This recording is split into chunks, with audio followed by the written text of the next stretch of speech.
César, gracias por estar allí. Estamos de vuelta en Diálogo Abierto y vamos a hablar de informalidad, pero en el sector minero.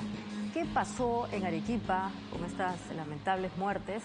Queremos explorar la situación con el ex viceministro de Gestión Ambiental, José de Chávez. Muchas gracias por estar con nosotros. No, al contrario, buenas noches, gracias por la invitación. En el Twitter empezó un diálogo interesante, un hilo, donde trataba de explicar qué ha sucedido en Arequipa. ¿Podría compartir con nosotros más o menos la lógica de ese hilo en Twitter? Bueno, lo primero es una noticia tremenda, dramática. Yo creo que hay que expresar las condolencias a las familias de estos 27 trabajadores mineros. Yo creo que confluyen varios elementos que forman parte de un debate que hay que dar en el país, ¿no? Lo primero es que estamos hablando de un sector donde se producen accidentes fatales, ¿no? El año pasado tuvimos alrededor de 38 accidentes fatales en gran minería, mediana minería, pequeña minería. Minería informal es un subsector que hay que mirar con atención, ahí no hay muchos registros. El año 2021 fueron 63 fallecidos, es la cifra más importante de los últimos 10 años. Es decir, es un sector donde se realizan labores de riesgo, ¿no? Ese es un primer elemento. Y el segundo dato que me preocupa particularmente es que los 27 fallecidos son trabajadores no de la empresa minera, ¿no?, sino son trabajadores de subcontratistas. Sí. Y cuando uno revisa las cifras a nivel nacional, el 70% de los trabajadores mineros de la minería formal, en la minería formal hay más o menos 212.000 trabajadores mineros. El 70% son trabajadores precisamente de empresas intermediarias, de empresas subcontratistas. Es decir, solamente el 30% tiene una relación laboral directa con la empresa minera. Y eso, además, en pequeña minería, como ha sido este caso, esta es una empresa formal que es supervisada por los gobiernos regionales, pero como empresa formal siempre está en el límite, porque es un sector donde hay también minería informal, es una zona donde hay mucha minería informal. También creo que están fallando las supervisiones, ¿no?, y los mecanismos de seguridad. Entonces creo que esos tres factores son los preocupantes y que hay que discutirlos en serio y a fondo. Claro. Ahora, la minería necesita este tipo de acuerdos en donde delega parte de su operación en empresas subcontratistas. ¿Cómo es que obviamente se generan esta falta de observancia a protocolos? ¿Usted cree que el hecho de haber pasado por la pandemia y, bueno, situaciones tan complicadas, han relajado esos protocolos o de alguna manera ahora se está contratando un poco así sin ton ni son para evidentemente generar economías? Yo creo que hay varios elementos. El tema de la pandemia que se plantea me parece que es un elemento también que hay que analizar con cuidado, porque durante la pandemia, como era lógico, no se podía hacer trabajo de campo, se comenzó a implementar supervisiones remotas, es decir, casi supervisiones por Zoom, ¿no? Me comentan que hasta ahora algunas supervisiones, tanto en materia ambiental como en materia laboral, son supervisiones remotas, ¿no? Entonces, por ahí hay un tema que hay que buscar corregir. Claro. Pero además no hay que perder de vista, y eso tiene que ver con la pequeña minería, pero también con la minería informal, es que hoy día esta es una empresa que producía oro. Hoy en día los precios del oro están por las nubes, está casi a $2.000 la onza de oro, es un precio altísimo, y creo que eso está presionando para que este tipo de empresas estén desarrollando una labor mucho más intensa y sin cumplir con los mecanismos de seguridad que deben cumplir, ¿no? Eso está pasando, creo, en todos los estratos de la minería. Eso está pasando, por supuesto, también en la minería informal, la minería ilegal, que ha crecido y se ha expandido mucho, ¿no? Claro. Ahora, usted mencionaba que la supervisión en este caso le corresponde al gobierno regional. La pequeña minería es potestad del gobierno regional, lo cual no quiere decir que inspecciones, por ejemplo, de la SUNAFIL para ver los mecanismos laborales o inspecciones, por ejemplo, del organismo de evaluación y fiscalización ambiental no se puedan hacer. Pero la pequeña minería es potestad de los gobiernos regionales, y ahí también hay que subrayar, los gobiernos regionales por lo general, y aquí estamos hablando de una región como Arequipa, no están capacitados, no tienen los equipos y el personal calificado para hacer entonces, ¿cómo darle una responsabilidad tan grande si no existen estas capacidades? ¿Cómo se puede solucionar este problema? Porque de alguna manera pues es como darle un encargo enorme si no tienen con qué. Yo creo que hay que tomar conciencia, en primer lugar, así como se dice que la minería es una actividad sumamente importante en el país, y definitivamente la es una actividad clave, fundamental en la economía del país. Es una actividad además que genera muchos recursos, y sobre todo en épocas de bonanza de precios, y actualmente estamos en una época de bonanza de precios, sobre todo del cobre, del oro, deberíamos pensar como país, con la ex vicepresidenta estaban hablando de país OCDE, en fin, para ser país OCDE y para ser un país que busca decirle al mundo que tenemos una minería competitiva, bueno, el Estado tiene que hacer su tarea. Claro. Y el Estado tiene que tener mecanismos de regulación, tiene que tener mecanismos de fiscalización, el Estado tiene que estar presente en los territorios, el Estado nacional y el Estado subnacional, con capacidades para controlar, regular.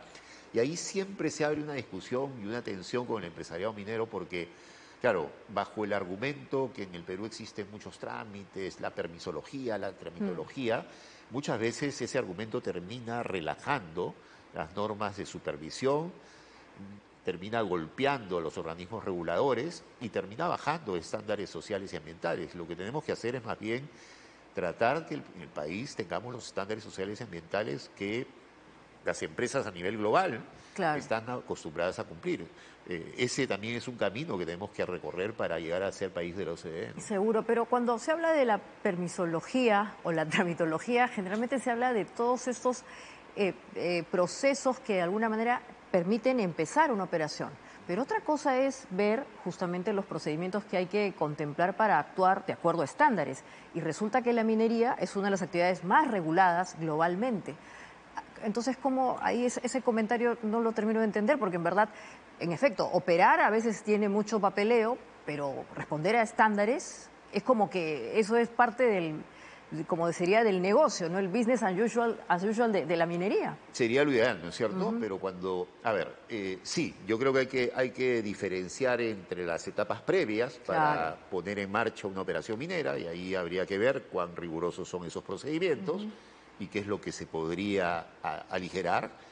Pero claro, cuando uno ve, por ejemplo, ya en procesos de desarrollo productivo, que la Sociedad Nacional de Minería, por ejemplo, está en contra del aporte por regulación que tienen que hacer para que el organismo de evaluación y fiscalización ambiental hagan su tarea, claro, ahí yo personalmente no entiendo muy bien. Si queremos tener un OEFA, un organismo de evaluación y fiscalización ambiental, es decir, una institucionalidad ambiental que funcione adecuadamente, dicho sea paso, el sector ambiental es el más sancionado en materia ambiental, en materia de multas, bueno, ahí hay que más bien buscar fortalecer la institucionalidad ambiental. Claro. Entonces, mi punto central es que creo que necesitamos encontrar esos equilibrios que están haciendo falta para evitar que situaciones, ya sea impactos ambientales, impactos sociales o problemas de seguridad laboral, no sigan ocurriendo. Repito la idea inicial.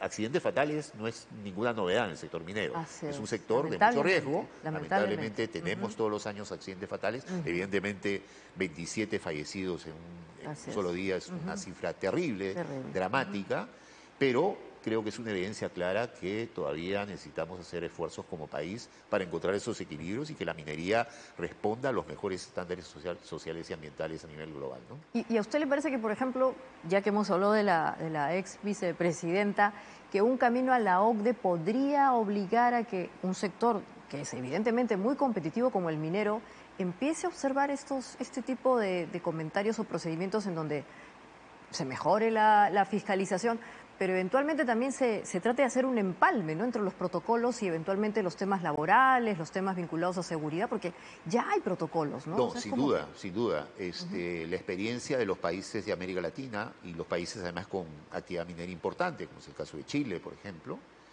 muestra que el camino a la OCDE es un camino que exige modificar una serie de normativas. Por ejemplo, en materia ambiental, el país tendría que hacer un esfuerzo enorme para poder calificar, digamos, como país OCDE. Entonces, sí, yo creo que es una ruta importante que permitiría que el país se pueda dotar de instrumentos, instituciones que permitan precisamente encontrar esos equilibrios. Nadie está diciendo que no haya minería en el país, es una actividad importante, va a seguir siendo importante, pero creo que estos indicadores, es el sector que mayor conflictividad social produce, eso lo dice la Defensoría del Pueblo, es un sector que está como número uno en materia de sanciones ambientales y es un sector que en materia laboral también está teniendo problemas, ¿no? Entonces, la idea es abrir un debate serio en el país para encontrar esos equilibrios que están haciendo falta. Y es un problema que curiosamente también se repite en el resto de países en la región donde hay este tipo de actividades mineras, ¿no?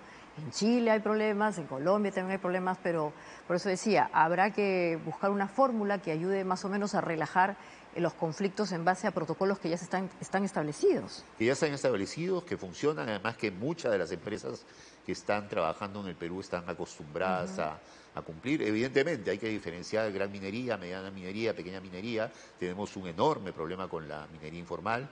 Repito, esta no es una actividad, esta no es una empresa informal como se dijo al inicio, es una empresa formal de la pequeña minería regulada por el gobierno regional, seguramente con muy pocas exigencias, pero una empresa que contrata trabajadores de una empresa intermediaria, eso no lo hace la minería informal, ¿no? Eso no lo hace la minería ilegal.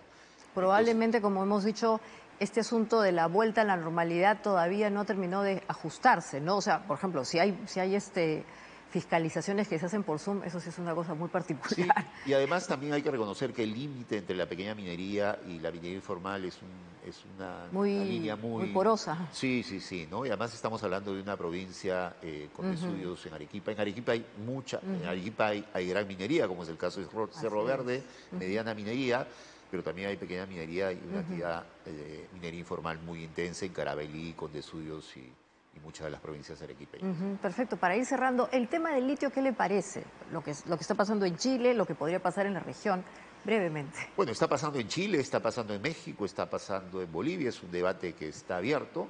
En el caso peruano, digamos, en primer lugar, hay que tomar en cuenta que el famoso proyecto de litio de Puno es un proyecto que todavía está en exploración. O sea, tenemos una ruta todavía muy larga. Una ruta muy, muy larga. Además, es un proyecto que empezó como un proyecto de uranio, es decir, explorando, buscando uranio, es que encontraron el yacimiento de litio.